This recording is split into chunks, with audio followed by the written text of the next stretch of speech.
right. Good evening, everyone. Thank you all so much for attending this very intimate conversation around building HueSpaces, very important conversations. I see some familiar faces and some new ones, which is always a great thing for our events. So just a little backstory around building HueSpaces and where the concept comes from. So in 2021, myself, in partnership with the Laundromat Project and Hester Street, which is an urban planning organization who also was behind Create NYC, which is the first cultural plan for New York City, which launched in 2017. And we developed Hue Arts NYC, which is a map, directory, and report centering Black, Indigenous, Latinx, and Asian arts organizations all throughout the 5 boroughs of New York City. And in the middle of that research, we also met Peter, and where's Peter? Yeah. Peter and Karai, and had a conversation at the Center for Architecture around greater need for art spaces that belong to people of color, that was representative of the BIPOC community. And so we had a really great conversation around how Hue Arts NYC can inspire and influence the built environment and the arts and culture landscape of New York City.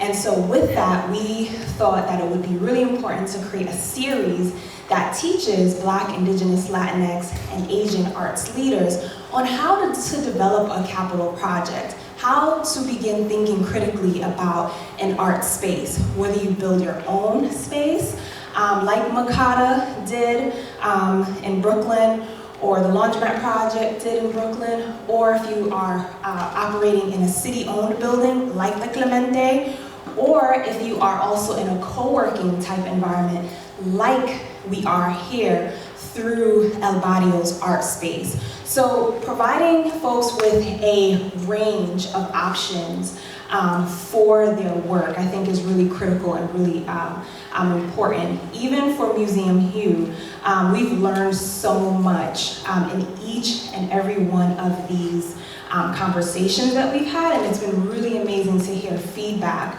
from others who've attended these workshops, to hear how much they learned and how much resources they're utilizing, and sharing the recordings with colleagues. So again, thank you all so much for coming, and I want to thank our partner, Karai and Peter from American Institute of Architects. This is a thing, AIA. I only really remember the acronyms, but yes, thank you to the American Institute of Architects for their support as well. So thank you all.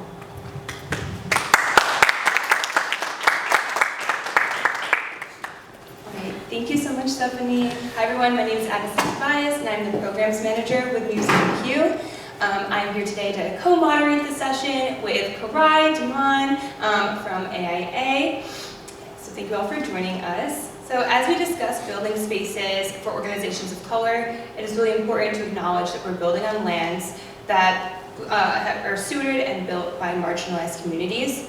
Museum Hue operates on the ancestral and occupied lands of the Mununsi, Lenape, and Canarsie peoples. So we acknowledge that many parts of what we now know as Manhattan and Brooklyn were built through violence and human labor from not only indigenous communities, but also enslaved Africans. We not only acknowledge the harm that's been caused here, but work actively to be a part of a more just and equitable society. So just to give a brief recap of the past few sessions. Our first session at the Center for Architecture, we explored how to start a capital project. We discussed what was needed to determine building a new structure, considering other alternatives to an organization's needs, and also we learned how to identify what information is necessary to have on hand from the beginning.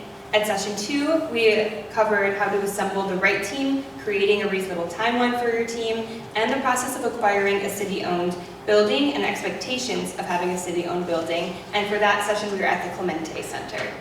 And now I'm delighted to introduce our session 3 panelists that I have among me right here as we delve into design and creation of physical spaces. ADA accessibility, and how to best serve our local communities. Our first panelist will be Rolinda Ramos, who is the Director of Operations and Programs at this very space. Rolinda has over 2 decades of extensive experience in the property management industry, overseeing all facets of affordable housing in low-income communities, including developing programs and comprehensive support services for vulnerable populations. Rolinda joined Artspace Projects in 2014 at the inception of El Barrio's Artspace P.s. 109, an affordable housing project with 100% artist preference. As Director of Operations and Programs, Rolinda manages the day-to-day operations of the space, works with residents, artists, the community members, and cultural partners to implement the artistic vision and purpose of Artspace Projects. Our second speaker is Erin L. McKinney from High Arts. Erin is the arts administrator and a producer, grounded in 2 decades of experience in the performing arts field. Erin brings his wealth of knowledge, experience, and value-centered expertise as a collaborative innovator and producer, as evidenced by positions at world-renowned institutions such as the Stella Adler Studio of Acting, 651 Arts, Center Theater Group, and currently as an Executive Director of High Arts. Erin's professional leadership in performing arts and producing purposely centers the dialogue that has always existed between arts and social justice activism, highlighting how the intersection of these worlds serve as a vessel for addressing some of our most pressing societal issues. Our third speaker from this talented group is Daniel McPhee. Daniel McPhee is the Executive Director of Urban Design Forum, an independent membership organization confronting defining issues in New York City's built environment. Under his leadership, the forum has created new programs to support diverse and emerging leaders in design and development, such as the Forefront Fellowship and the New York City Critics. So thank you all for being here today to hear from these experts in the field, and I am so excited to kick it off with Rolinda as our first speaker. Thank you. Thank you all for being here, for joining us this evening. I'm going to tell you a little bit about Artspace, about El Barrio's Artspace, what we are, about artist housing, and then I'll just share some lived experiences around ADA accessibility and some design lessons that we learned after the construction project. So what is Artspace? Artspace is a nonprofit real estate developer specializing in creating, owning, and operating affordable spaces for artists and creative businesses. Today, Artspace has 55 projects throughout the country, and they have 4 projects in the pipeline. El Barrio's Artspace P.s. 109, this is where we are today. El Barrio's Artspace contains 89 units of affordable housing, live-work units, affordable, they're all very affordable. This was the first New York City Artspace project. The project was completed in 2014. There was a lottery process in which we had 53,000 applicants apply for the 89 units. I think we must have interviewed over 900 people to qualify 89. So what is the definition of a live-work project? Live-work project is a residential building in which the dwelling has extra space, at least 100 to 150 square feet extra, where the artists can accommodate and foster a variety of creative processes. So a lot of the artists that live here, they can rehearse, they can entertain their artistic colleagues and just practice, create, and even perform. We've had artists that actually do like little speakeasy sessions in their units, and it's very funky and a lot of fun. Also, the tenants have access to this space, which can become part of their live workspace. They can rehearse here, they can perform here, and they can host events. So that's about this project and Artspace, and I just wanted to share a little fun fact about the construction project. So when you stand outside and you look at the steeple that's standing on the roof, that steeple was actually, it's about 35 feet tall, and it was removed, physically removed, and shipped to Boston so that they can refurbish it. and then brought back and installed directly straight up. So that was really exciting. I think there was a lot of spectators around to see that. And another fun fact for us is that there were 12 children born after the lease up, right? So within the last 8 years, we had 12 children born. So it goes to show that affordable housing for artists not only allows artists to continue to foster and develop their art, but it also allows them to have families and to focus on their relationships and and their home. So that's very important. So as far as design and ADA accessibility, one of the requirements, one of the preferences, we did have some units allotted for persons with disabilities, and we ended up with 4 tenants who were wheelchair bound. And so what we discovered is that although we did pass with the ADA compliance that we needed to comply with in order to get a certificate of occupancy, we learned that it was very difficult for them to enter the building because they didn't have enough manual dexterity to actually turn the gates and enter. And so it took a lot of backpedaling to undo that and create a way of them entering the building without having to have someone else open the door for them. So basically what I'm sharing is the importance of actually having people with disabilities at the table when you're having discussions around design, because what I observed is that oftentimes when we think of creating accessibility, physical accessibility, we kind of think of a path, right? Like, okay, is this wide enough? Is the door wide enough? Will a wheelchair fit? And so that being, I guess the most common thought process, that's what's accommodated first. And there are so many different disabilities, and especially if somebody doesn't have the dexterity, then that's where doorknobs come into play, or automatic door openers. And unless you actually have people with different disabilities at the table, it could make it, it's just something that you have to come back and revisit your design. And it felt to me like that the design was deficient in that. And so I'm happy to say now that the tenants actually have an app on their phone that they can open the gate with. So that rectified that problem. So just sharing that. It's really important to include people at the table with actual disabilities. Thank you so much, Relinda. And now I am happy to pass it over to Erin L. McKinney, Executive Director of High Arts. Thank you. Hello, everybody. Hi. All right. I'm from the South and I'm from church, so you have to talk like that. All right. So as you all know, I am Erin L. McKinney. The L is very important. Executive Director of High Arts. And High Arts, of course, is founded as the Hip Hop Theater Festival in 2000, and then we morphed and grew into High Arts in 2011, and now we do theater, music, dance, and visual art dedicated to hip hop and urban culture. We did a land acknowledgement already, so we can at least view that screen. Of course, we pay homage to those that cultivated this land in which we're able to work. And just to tell you who we are, our mission is a leading cultural hub within the urban arts movement through development residencies, vibrant, multidisciplinary, creative programming, and civic engagement opportunities. We empower artists to develop bold new work while creating a positive, lasting impact on our community. So basically what we do is we help artists develop work.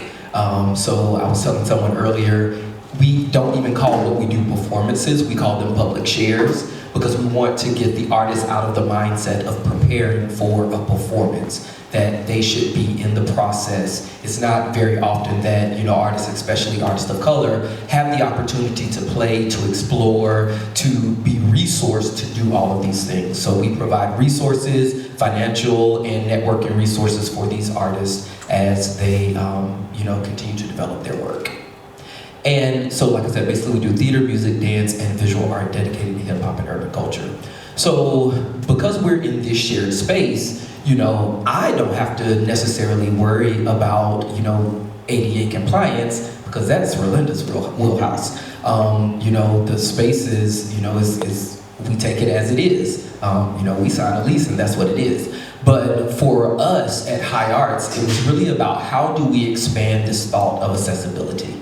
And so what we found out coming out of the pandemic, a lot of people still weren't comfortable gathering. And so how do we still give, you know, our audiences, our communities, access to the work that we do? So then, you know, we had to think about hybrid, you know, performances or public shares. And we know at the onset of the pandemic, many institutions just kind of threw their work online. And that most of the time did not work. So we had to think about how can we make this relatable? How can we make this still give credit to the artist process and still let the audience feel like they are in that process? And so we have to have many conversations with the artist on how to transfer this process online. It's not just a set it and forget it. So it's in consultation with the artist, thinking about, you know, how can we still relay this process? How can we still think about what you're doing and relay that online as well as in person? And so now we still do those hybrid public shares where, you know, they can be in person, they can be online. Sometimes it's at the same time, sometimes it's recorded and then we, you know, stream it later. It just, like, once again, depends on the artist and their process, because what we do feeds the artist process. And not many times will you hear an institution saying that, well, it's up to the artist. You know, if the artists don't want this, then we're gonna try not to do it, because it really is about the artist and their process. Thinking about access as far as artist related, you know, artist related. Like I said, we work with people of global majority, mainly Black and brown artists, and like I said, normally they don't get spaces where they are resourced to explore, to play, to be in development. We as artists of color are normally, you know, commissioned, or, you know, when we get a project, it's for performance. And so we're working towards that performance, not having that time to develop the narrative, to develop some of the tech aspects, to see what works, what doesn't work. Thinking about access as it's related to administrators of color. It's not many places, again, that administrators of color are able to work, to be mentored, to have that opportunity to advance their skills. So once again, High Arts, we call ourselves a training ground for administrators of color to come in and work with artists of color, work with audiences, communities of color, to figure out, you know, what does that mean? What are the nuances? Because they can be quite different. Also working with institutions that aren't as well resourced. And so being a place that, you know, work with administrators of color. Community access. We were founded in Brooklyn. We moved to East Harlem maybe a decade and a half ago, probably 2 decades ago. We were in a gallery space on 100th and 2nd, and then we moved here when this building opened in 2015. And the question has been, how do we entrench ourselves in this community organically? And to this day, I still think we're working on that.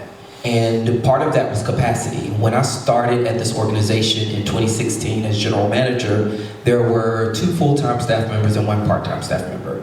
So, you know, along with the programming, along with the general management, everything else we were doing, we really didn't have the capacity to really be entrenched in the community. We did little touch points, you know, we did what we could. Now we have 4 full-time positions, 4 part-time positions, which includes executive director, general manager, program manager, development manager.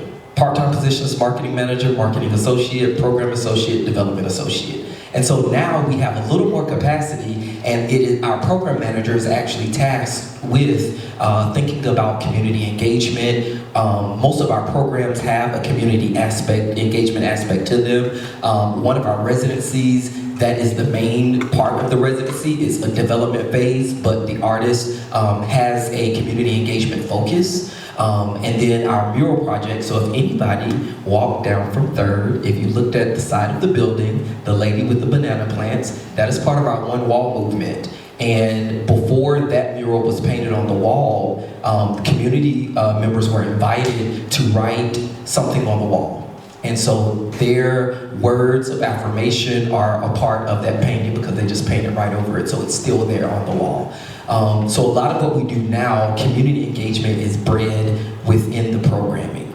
And then organization access, like, we've been talking about, our office space is literally right under us. And so we're in a shared space. And so working in a shared space has been very interesting, especially in an artistic community. There are many times where many artists just kind of, come down and we have conversations. I've worked with many artists in the building. There have been artists that live in this building that have become part of our programming. So they are high arts artists now. And even, communicating with Relinda and Kim and making sure that, within all of the things that happens in this building, we're just now seeing, I think now it picked back up to where it used to be pre-pandemic. On like Thursday, Friday, and Saturday nights, there could be 1, 2, 3, maybe 4 or 5 things happening at one time. And so communication between building management is very important, thinking about how to direct people to, whichever space, to whichever event, and just making sure that we're all aware of what's going on. Just like I said, thinking about accessibility, thinking about how much shared work there is in the space and how much, people can see at one given time, but just making sure that we communicate that amongst each other. I don't want to take up too much time, so I think that will be all for me. But if we have time at the end, I can talk a little bit more about accessibility, expanding the idea of accessibility, especially for artists and communities of color. Thank you so much. We will have time at the end for Q&A, so absolutely. And I'm excited to now pass it to Daniel McPhee from Urban Design Forum. Great, thanks everybody, good evening. So I'm Dan McPhee, I'm the Executive Director of the Urban Design Forum. The Forum is an independent membership organization convening civic leaders to confront the defining issues in our city. We have a super set of programs supporting civic engagement, leadership development, international exchange, community design. So I welcome you to take a look at our website and learn a little bit more. But we're an itinerant enterprise. We roam throughout the city, and we really do bring our 1,000 members to different corners of the city to engage in experiential learning, to engage with the physical environment and think about challenges like food security or waste equity or air quality. So if the city is very much our venue, I've been asked to flip the script and talk a little bit about, once you've built this wonderful space, you've done all this toilsome work, we're actually going to invite you back outside and create some space to work with your neighbors. So I'm going to talk about a community design initiative that we've been leading over the last few years called Neighborhoods Now in partnership with the Van Allen Institute, with the caveat that we really are just getting started with community design. And so I'm happy to share some of the lessons that we're learning, but I think we are really approaching this work with great humility and hope to build wonderful bridges with cultural organizations like the ones that you all lead in the many years to come. So Neighborhoods Now was a pandemic response initiative. It mobilized over 200 architects, engineers, lawyers, graphic designers, engagement specialists, friends, colleagues, neighbors, to support community development organizations to reopen safely and then do what they could to heal the city. We worked with 11 amazing organizations across 6 different neighborhoods, 30 months of work together. And you'll see that these were some of the neighborhoods that were hardest hit by the pandemic, some by the health impacts, some by the xenophobia and the economic impacts of the pandemic. And the work, really did range with different kinds of organizations, whether they were small business improvement districts, cultural organizations, community development corporations. And sometimes it feels really difficult to describe the very many outcomes, so I included as many images as I possibly could. There are definitely plenty of outdoor dining sets, office reconfigurations, beautiful markets, beautiful marketing, but 2.5 years, the projects keep coming, so it's a really wonderful collaboration. I'm just going to share a couple of lessons learned from that. The first, we'll go back one slide, which is centering community visions. I think it sounds really obvious, but in some ways it's a pretty radical departure from the way that most things get done in our city. I think we started with this premise that community development and cultural leaders know their neighborhoods better than anyone. And so it's up to all of us not to ask them again and again and again and again, what do they want to see in their neighborhoods? But that just usually ends up in a plan that sits on a shelf that everyone admires. But instead to figure out how can we actually mobilize to execute their visions for their neighborhoods. So the images here depict some of the work with Fourth Arts Block, who is led by a brilliant theater director and community organizer. And we supported her on a range of her visionary projects, from some that could happen quickly. On the bottom left, you can see this, like, what she calls the Fabmobile. It's like basically a giant storage tricycle. But it can, bring art and activations from street to plaza to NYCHA campus. It's pretty amazing.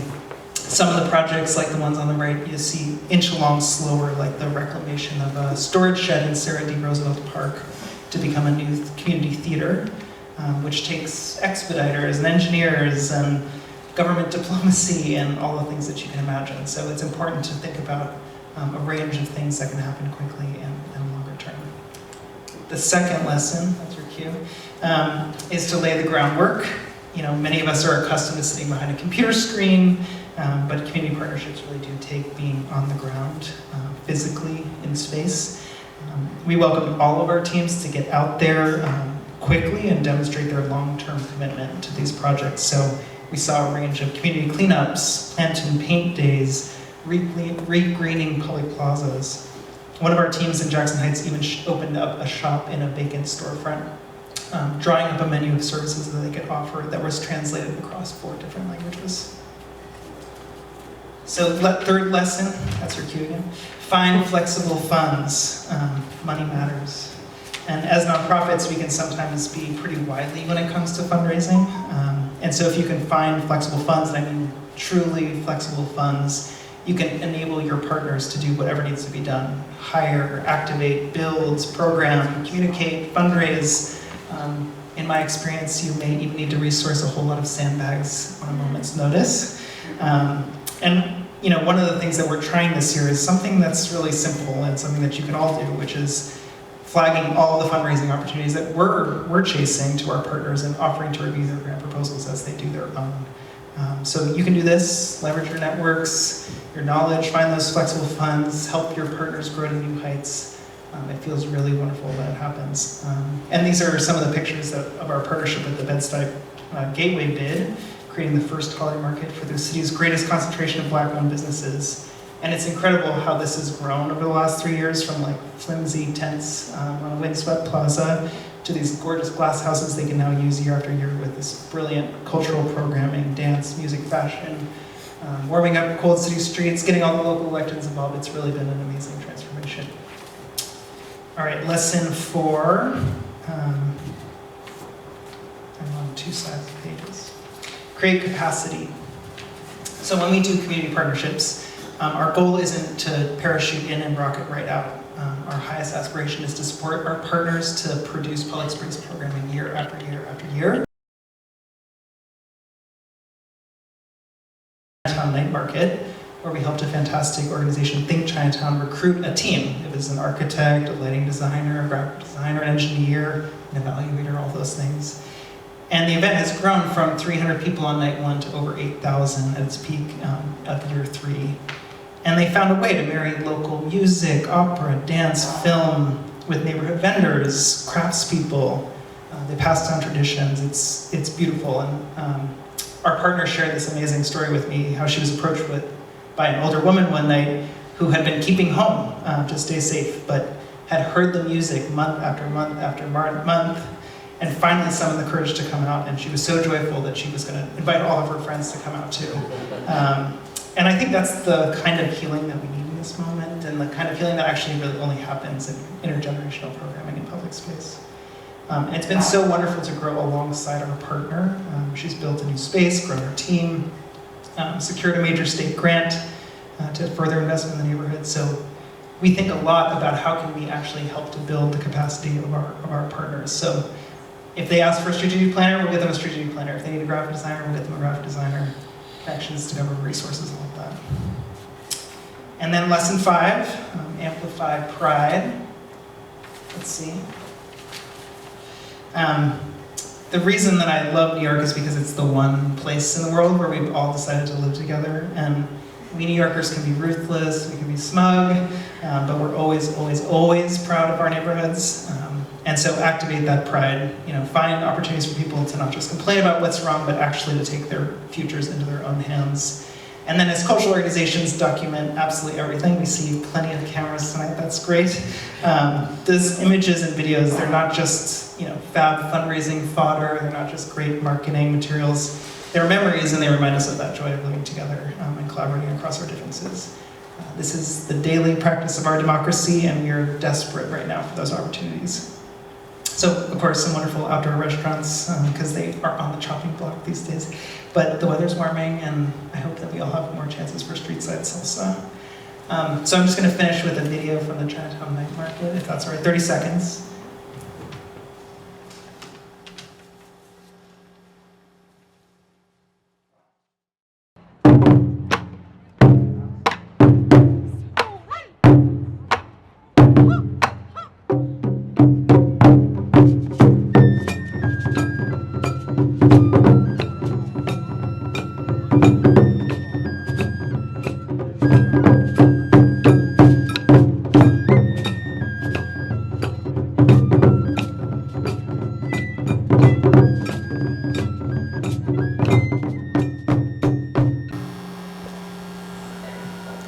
So I know only a few minutes, a little glib, but if it's ever helpful to talk about incredibly complex public-private, community, philanthropic partnerships, happy to talk about open space programming. My email's on the website, so thank you very much. Thank you so much, Daniel, and thank you to Belinda, Aaron, and Daniel for giving us some insight into your work, of your organizations, and how to make our communities more accessible. I now am going to turn it over to Korai to kick off some Q&A portion of our program. Hi everybody. I think since we are an intimate group, I just want to take this opportunity so that we can be accessible to you. Would you just mind quickly tell your names and where you come from so we know what the audience will be? That would be fantastic. So can we? Hello everyone. My name is Lorna Harris, and I am a board member of Hue.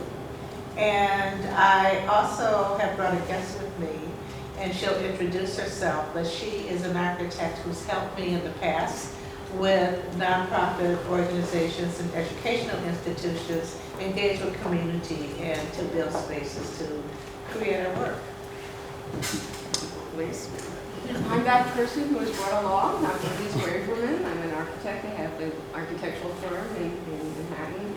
Lauren and I have worked together on multiple projects for probably 10 years now. The charter school and all different projects. And we are very engaged in the community. This happens to be in Staten Island. And everything you say is exactly what our experience has proven to be. It's all true. So. And that ADA stuff is really important, I think, speaking to the people who are going to be there. Everything is on target as far as I'm concerned. Go from here. Hi everyone. My name is Naomi. This is my first time to HueSpaces, so I'm really excited to be here. I will also drop someone along. It's come a very far journey to be here. She'll explain that in a moment. I am a researcher, organizer, racial justice activist, just here to learn, talk about how we can create more spaces and also figure out how we can redistribute resources in an equitable way. But yeah. Hi, my name is who doesn't know, I come from Zurich, Switzerland, and I just did it, and I'm a political convener and community organizer. So maybe I will get some new insights to bring home. Hi, I'm Lillian Sherrod with Hester Street. I am one of the partners to Museum Hue and AIA and Lorna there on a project that we just launched, which was the Hue Arts in New York City and New York State maps and directory and brown paper. So you all already know about it. I went to the first HueSpaces session and I'm back for more. I'm Peter Zussman. I run Bureau of Architecture. We're a career-led architecture studio in Brooklyn that focuses on arts and culture. I'm also on the AIA Cultural Facilities Committee and one of the co-organizers of the panel series. Jump there. Oh, right here. I know that's not please. I'm hiding. So. Hello, I'm Marta Sanders. I'm principal of Architecture Outfit, an architect who works with a lot of arts and culture and nonprofit organizations, as well as in the affordable housing space. So this program is at the nexus of a lot of what's central to our practice. And a lot of the work we do with nonprofits, a lot of them are performing arts organizations that are really growing and evolving, and accessibility is really central to what they're doing. And I think that idea of the perspective of the artist and the audience member and everyone in between is really fascinating, and very interested in this. Thank you for organizing this series. They've all been great. Let me get you quickly. Hi, my name is Zumalina Ben. I'm the preservation manager at Wixfield Heritage Center, and in my role, I take care of the multi-ply row houses. On the side, I founded Preserving East New York, a community organization advocating for historic buildings in East New York, and just creating awareness and engaging our people in how to get involved in that municipal process. And I'm here to learn about, how to grow penny on the side while I'm also working my 9 to 5 that week. So thank you for having these sessions. Hi, my name is Tiana. I'm an architectural designer at Array Architects. We focus strictly on healthcare, so this is not my not my environment at all. But I really try to make it an effort to go to events outside of the healthcare industry to keep a tab on what's going on outside spaces, get my head out of exam rooms and operating rooms. But also we do a lot of work in Black and brown communities, so it's always good to make sure that we are not only catering to the health of people, but also the culture of people, so to come to these events. I came to the first one and it was great, so I came back to this one. I'm also a member of NICOBA NOMA, which is a national organization of minority architects, and they mentioned it in our chat as well. So.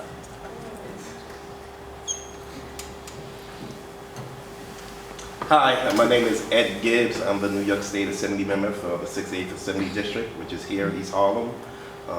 We know that El Barrio, East Harlem, is rich in arts and culture, and as the elected district leader about 10 years ago, maybe 8 years ago, we toured here and we advocated for monies and resources. But it's odd that I'm here today. I didn't know you guys was having this. I got a text from Assembly member Brian Cunningham saying that my wife, Stephanie Cunningham, would be at Artspace in El Barrio, and Brooklyn can't come to Harlem unless you get permission. You want me to say, hey, Assemblyman, I'm in your district, come on over and see my wife, Stephanie, who was my big sister. And so, Stephanie was adamant, and so Brian was adamant about me sharing with you guys in the Assembly. I offered the bill, A717, which pretty much designate East Harlem as a cultural district, art cultural district. There's some hurdles, but we continue to fight. Stephanie advocates, and her husband is a big wig in the Assembly, so probably we can get it passed this year. We're going to designate East Harlem as this cultural district.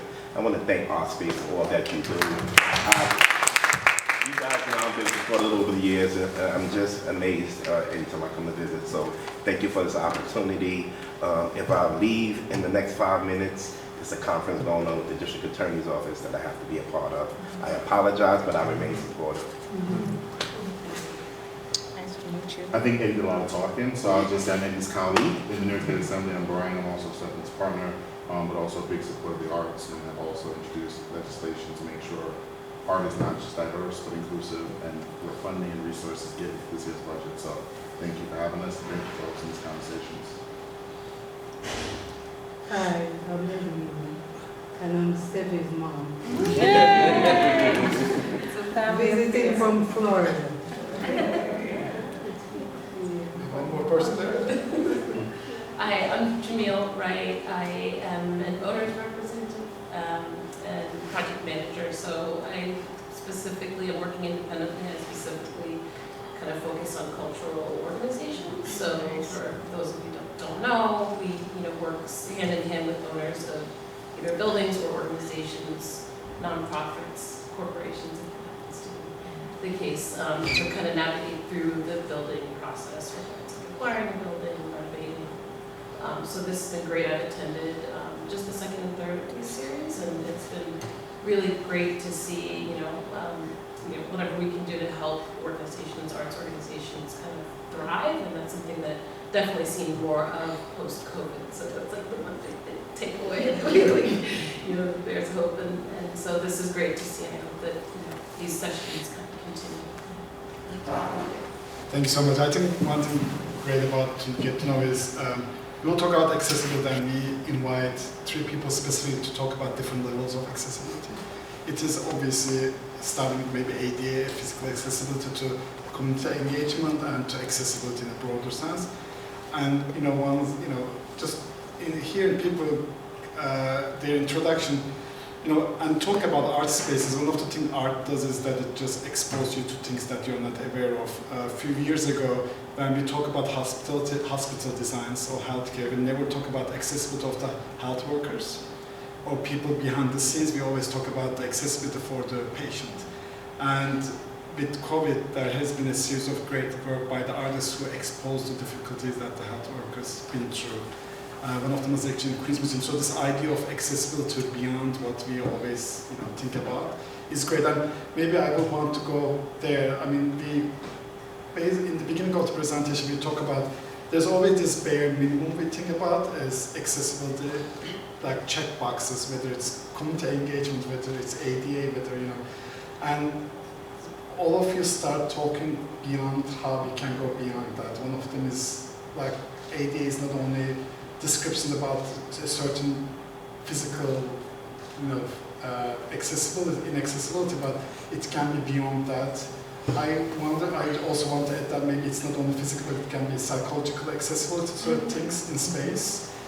We also talk about certain nuances that will allow people of color to be accessible to the space.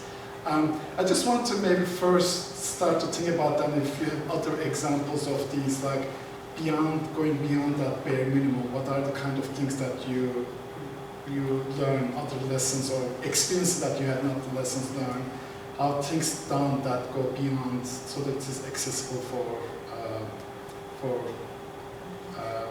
beyond the ADA, I would say, or things you mentioned about also. I was very inspired about this nuance about space being accessible for people of color. So. Sure. Well, I know one piece of advice that I have is when you first start, you can't do it all. And we started and we were really overwhelmed, okay, we have to have large print programs, we have to have, captions, we have to have, Spanish and English and Italian and Greek, and we're we don't even have the money to pay the artist. How are we going to pay for all of these? So my first piece of advice, learned from experience, is, do what you can. Make some improvements and continue to work at it. And so now our policy is, when we advertise things, if people need special accommodations, we ask them to contact us. So we know exactly, what we can do or what we need to provide. Because it makes no sense to, spend money on all of these things and nobody's using them. Or, we're spending money on the wrong things. We may have a large, Spanish-speaking, audience, and we're translating into French. So just, and that's part of that community engagement, number one, knowing your community, You know, making sure you're reaching out and providing opportunities for them to let you know what they need in order for you to provide, you know, the best access to the work that you do. That's just one example that I can give. As like I said, as far as artists, there are many examples I can give. But really thinking about, you know, for me and for High Arts, our motto, or the way we think about our ethos, is we expect artists to have a new understanding of how they should be treated when they walk out of our doors. So they know what they can ask for. They know what support looks like. We get artists all the time that say, wow, I've been in some of these larger institutions and with much larger staff, many, you know, much more resources, and they did not take care of me anywhere near as well as you all did. And so we want to make sure that especially artists of color know how they should be treated outside of these four walls. I think for me, I'd like to share about the perception of the community when you build a project like this. You know, we're surrounded by NYCHA projects, Washington houses, and initially the tenants that moved in, there was a lot of hype around the project, and the gate initially was on a closed schedule, meaning that unless you had a fob to enter, you couldn't enter. Or if you were buzzing someone specifically, you couldn't enter. And so it started to just, and this, of course, this goes with lessons learned, right? Because when you're living, you know, the experiences, that's when you make the observations. And so it was, you would notice people standing outside the gate from the community, unable to get in. And we just immediately started feeling really uncomfortable about that. You know, that wasn't the intention. You know, we're not a gated community. And so we created an open schedule. The gate is open from 10 a.m. to 10 p.m. And we started putting the events that are happening and the exhibitions that are being shown, something as simple as laminated flyers on the gate, so that the community now just regularly will know what's happening in the building, and they can just come in and see the art. And also having somebody in the office, right, like my office is kind of like a fishbowl because it's completely glass and you can see in. And while it's not, you know, the best place to work, but it does allow for people to see you, and it's inviting where they can come in and ask questions. So definitely access to the building, to a building like this. And this is where a lot of the members in the community have their meetings and their celebrations. We just had the garden group from Washington Houses celebrate some accomplishments last week. We have just local people create groups, bereavement groups. It's not only about art, it's really about community and just opening the space. And we don't charge for this space. So yeah, just being mindful about inviting people in and making sure that they feel that this is part of you know, for them, that is accessible to them. So, yeah.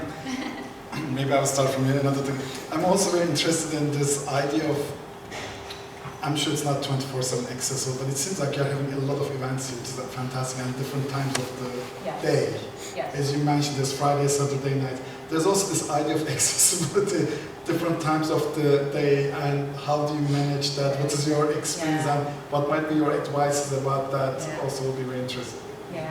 So, I mean, I'm gonna be 100% honest. It's there's a lot of I manage the programming, and it's that part for me is a labor of love. It's probably not doable, you know, on love alone, right, and passion. I happen to be on site, and so I'm able to oversee a lot of what's happening. Everything that's on the calendar, I coordinate it, and we've just been so blessed that nothing major has happened. But one thing that I did really early on, which helped a lot, is that everything has got to end at 10 o'clock, right? And so with that rule, it really helps to, because I'm really tight on that. 9:30, I'm kind of, checking like, are they cleaning up, And so if you get everything done in a timely order, and we also don't open the space for private celebratory functions, right? So we only do arts and culture. We're not going to do birthdays and, just personal celebratory functions. The tenants do have that perk, but we don't open that perk up to the community. It would just be a birthday every day, right? And so that helps a lot. But the programming, it's, we have a couple of exhibitions. We have an exhibition every month. We have, right now, there's a tango crew downstairs waiting for us to finish so they can have a tango party. And they're going to come up here. And so we have a salsa party once a month. And, it's really about running a tight ship if you're going to do it that way without staff. We have socials that are big. I'll require that they have a security guard. And it's really about relationships. And if you have a good relationship with the people that you're working with, who's going to want to screw that up? We're not charging for the space. Are you kidding me? They're not going to mess it up.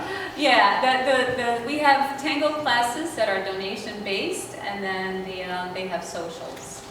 So most of what happens in this space, as far as arts programming, is either free or very low charge. We do not charge for exhibitions. The socials are $10 or $5 or by donation.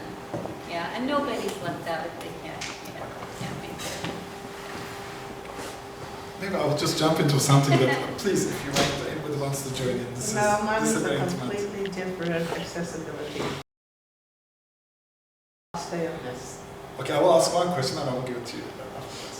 You want me to ask? No, I will. Go ahead. Yeah.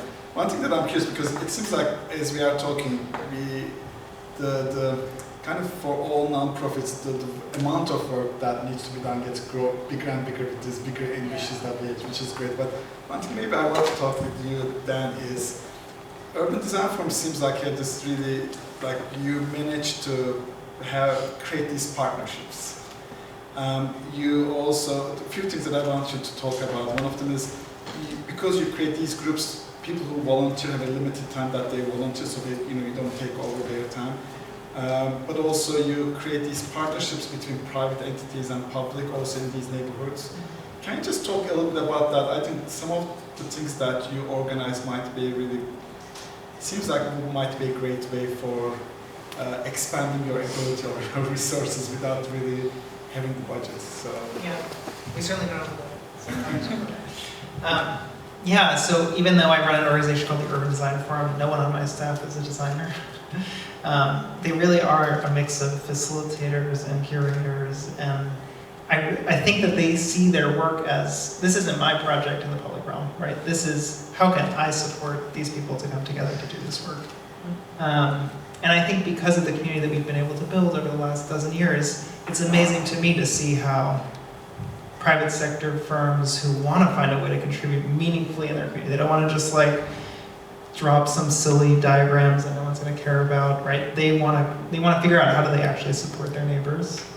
There's government, which many times knows that the way that they do things is not the right way, and so they're trying to learn along with us. So oftentimes they're finding ways to avail themselves to be partners. And then I think for the community development organizations, it's like, it's easy. It's like, oh my God, I've had this vision for so long. Like, how can we just get the help that we need in order to do it? And I make it sound a little bit easy. Like, there's always conflict. There's always things you have to navigate. And so the role of the forum is really like, okay, when things are not going right, how do you kind of just smile a lot and say, okay, remember what we're all doing this for, how do we get people back on track, we help navigate conflict. But it is amazing because it means that, a staff of 9 can do projects all across the city responsibly and meaningfully. And I think it's a really amazing model for small cultural organizations to think about. How do they work outside of the walls? Hi. I guess it's an issue and a question, but when we talk about accessibility, I'm working with the group and their special needs when it comes to hearing and different sensations. So you're in performance, so to speak. And the lighting, like how are you installing the lighting to accommodate the people in the audience that can't have a lot of bright lights, or they have to have lighting at a certain level, or even the sound installation with special needs kids. If we're doing a performance with kids, they can have a lot of stuff going on, and how do we keep the sound levels built in? Is that, so I guess I'm asking you, is that part of just the design of the program itself and the performance, that you take a look at lighting accommodations, sound accommodations, even the ushering and getting people to their seats to be comfortable, that type of thing? So for the work that we do, and I'm going to be very honest, we do not discuss like those sensory things right now, Right. because like I said, what we do is really kind of a work in progress sharing. But does it come up? It actually, yeah, it does come up. And we work with multidisciplinary artists, and so it could, like you said, it could be a combination of lighting, sound, and movement. And so we, like I said, at this moment, because most of our work is for adults, but even adults with sensory needs. It has not been a focus of our conversations, but once again, thinking about how do we expand accessibility, it does come up in conversation. Because our artists usually only spend maybe 2 to 3 weeks with us, sometimes it's too big of an issue to try to work into just this development phase. But when we move things to full production, that definitely is part of the conversation. And I know, other theaters that I've worked with or, have, been a part of their performances, that is like they will have special performances for, those with sensory needs.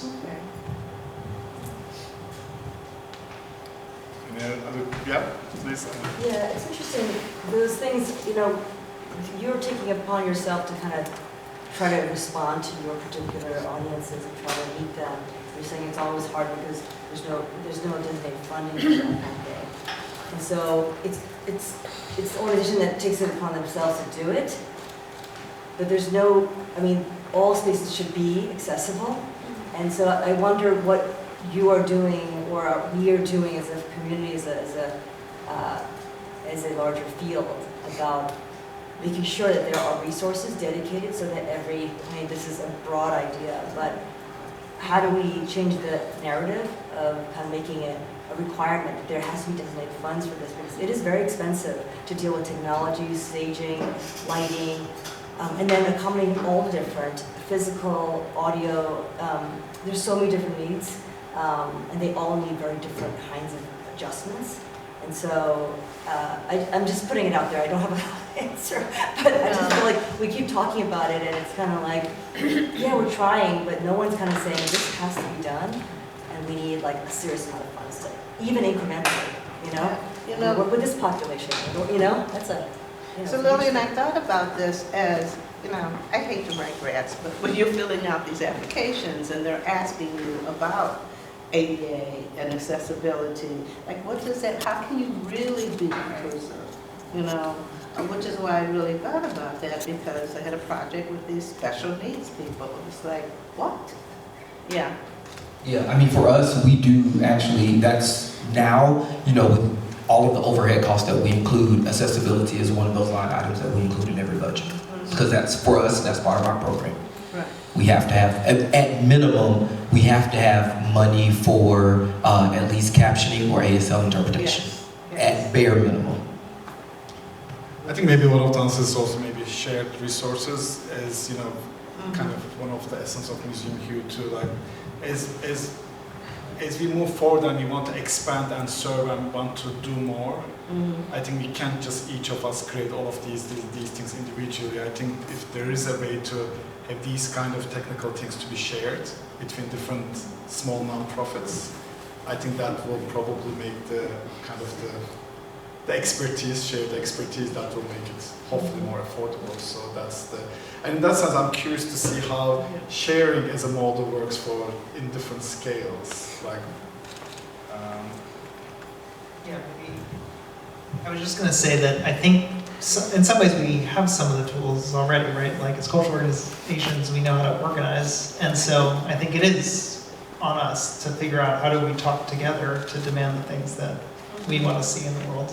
And second is, like, we get to commission oftentimes work that engages deeply in that subject matter and invites other people to learn with us. And so I'm thinking about a competition we led a couple years ago in the public realm, which was like a street seat, you know, one of those, they take over a few parking spaces. And we worked with an architecture collective that was looking at neurodiversity in the public realm. How do people of different capacities actually get to engage? Are there places to sit and be in quiet spaces? Are there places to lay in a net if you want to enjoy, you know? I think that that's the kind of work that we can do as cultural organizations, and it helps bring people with us. You asked me about sharing, but I lost that thread already.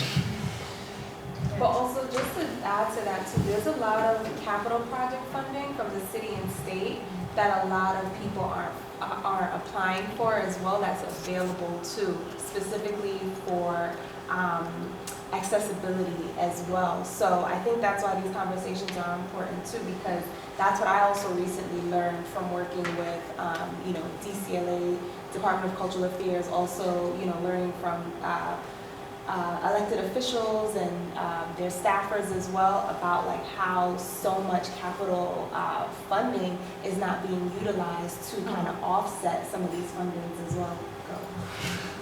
Talking about accessibility and capacity. Because most of the time these smaller organizations don't have the capacity to go through that bureaucracy, unfortunately, to apply for those funds. Because it can take a lot. It can take a lot. So even finding assistance with being able to apply for those funds would be a huge help for some of these smaller nonprofits, because it is. And then even thinking about cash flow, because this is something that we deal with, and Lori Combo knows, you know, this is something we deal with all the time. You know, not to put DCLA on Front Street, but we have a project that they expect us to execute from July 1st to June, you know, June 30th of this year. We just got the grant agreement in February. Right. And so that means the money, we still haven't gotten the money yet. And so for smaller, once again, for smaller nonprofits, like the issue of cash flow and capacity, that becomes an issue. Yeah, just wanted to chime in here. With the city, the process can be a little arbitrary. I do find with state funding, particularly capital, it's just a letter of request. So it's not an application. It's not that heavy of a lift. And the state passes a $227 billion budget annually, and a lot of capital money doesn't get spent and goes back into the reserves. The other thing that you can do... Come holler at me, please. Yeah, no, and the last piece is, there was recently a piece of legislation introduced about 2 weeks ago to stand up an Office of Nonprofit Assistance. A lot of nonprofits don't have the technical assistance to kind of do the bonding power, have the research. So the state is taking responsibility, because sometimes when we pass big money, the city doesn't distribute quickly enough. We see that with all programs. So just another tool that you can use, that the state does have a lot of capital. It's just a letter. But you gotta find that money. You gotta find it. You gotta find it. It's there. It's there. I'm sure, I know it's It there. returns every year. I think actually DCLA is now working on some, I mean, this idea of grant writing for small nonprofits is not sustainable.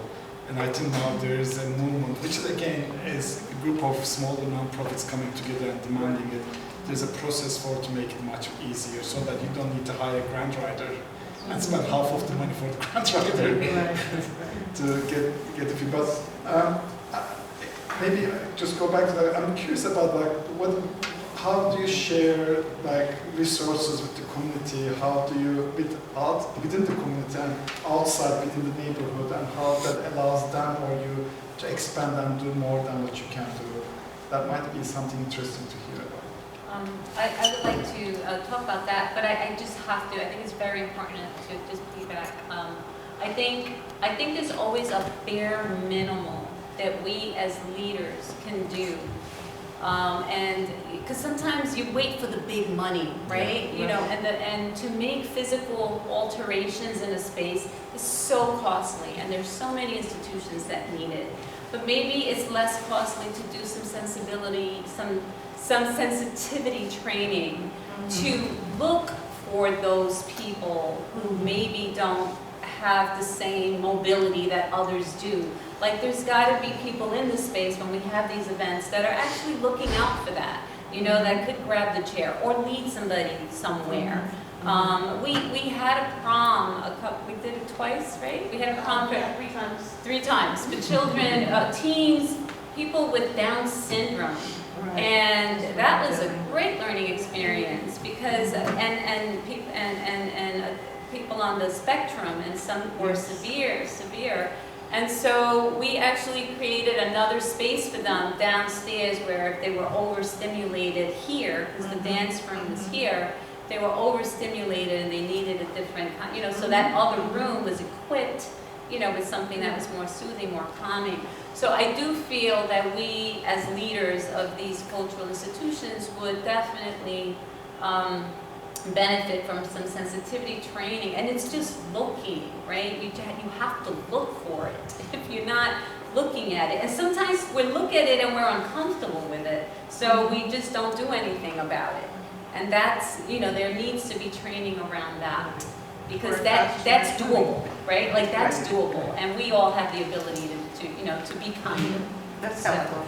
Yes. Something just piggybacking off that, something you mentioned earlier was including all voices at the table. And you said you mentioned that when you came into this space, when it wasn't as accessible. And just from personal experience, I work closely with youth and adults on the autism spectrum, and going into art galleries or museums, they felt like it wasn't a place for them, it was uncomfortable because of overwhelming. But then small fixes like just having little like stim toys on hand, or like earphones that we could have on hand that were not a really heavy lift, like financially, but just they working with their parents or with them, they were just like, oh, this, I feel like even better, like I can attend this space. But I didn't know if you could speak to your experience, like including voices at the table, or how you went about that in the local community when you were coming into this space and having to make adjustments. Yeah, so once we were already in this space, what we did was we included the people that lived here that were having the actual issues getting into the building. And it was so helpful to actually have them even just do the trials with the door. As something as you know, we don't think about how long does it take for somebody in a wheelchair to go around a door that automatically opens, right? So even that timing, and so we actually had our tenants, you know, just try it, and we had to make tweaks to that. So yeah, that, you know, just having them physically experience it, that was huge. Yeah, something that's simple is just not. I just also want to add something. I think after this session also we will have some resources for different kind of access. There are certain non-profits also, or organizations who provide documents about how to deal in physical spaces with different type of accessibilities. And that will also be a good resource for small organizations. Any other comments, questions? I have a question, probably for Rolinda mostly, about the community that lives here. It's obviously multi-generational, and what is the duration of tenancy? Are these ownership or long-term? No, they rent, and it's long-term housing. It's permanent housing. We've had a turnover of maybe, I would say we're up to 7 people have moved out in the last 8 years. Well, and I guess my follow-up question is, as the community evolves and ages in place, are you finding that the ability, you need to be kind of adjusting the environment to suit the changing of the population's needs and not so abilities? much, you know, in a physical way, but attention, right? Like attention. We have the eldest couple is in, I think she's 93 and he's 87. And so, when we have events, we let them know. We kind of make sure that, we reserve seats for Josefina and Angel, where it's easy for them to get to. So it's just knowing I know my tenants, I have relationships with them. So we make, we make adjustments depending on what's happening for them. And you're referring to aging, right? I am. It's just, there are people, New York is a north. Yes. I mean, and Yes. it's a very important thing, and we work a lot in performing arts, and audiences are, can be, really old. And going to theater Yes. into your senior Yes. years is a great asset of the city, but it's just something to be very sensitive to. It's not falling categorically within ADA. Right. There It's are all these different- edges yes, absolutely, of blurry boundaries of what people We need. also have art shows done by seniors from senior centers. And so that brings a different audience too, and that's something that you want to be really mindful about. In that case, oftentimes the doors will be left open, the gallery doors will be open, so it's easier because it's expected people have canes or walkers. So again, it's just having the foresight of the audience and mindfulness, a lot of that.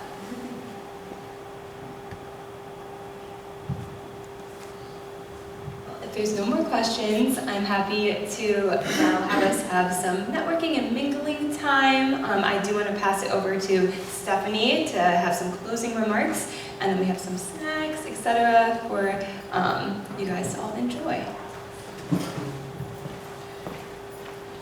Thank you, Addison, and I just wanted to say thank you again for everyone for coming out tonight. And please, please, please make sure you continue to follow El Barrio Artspace and High Arts, and also our Urban Design Forum and the incredible work that they're doing. Also with Museum Hue, we have a lot of programs still happening. Just yesterday, we had a grant writing workshop online.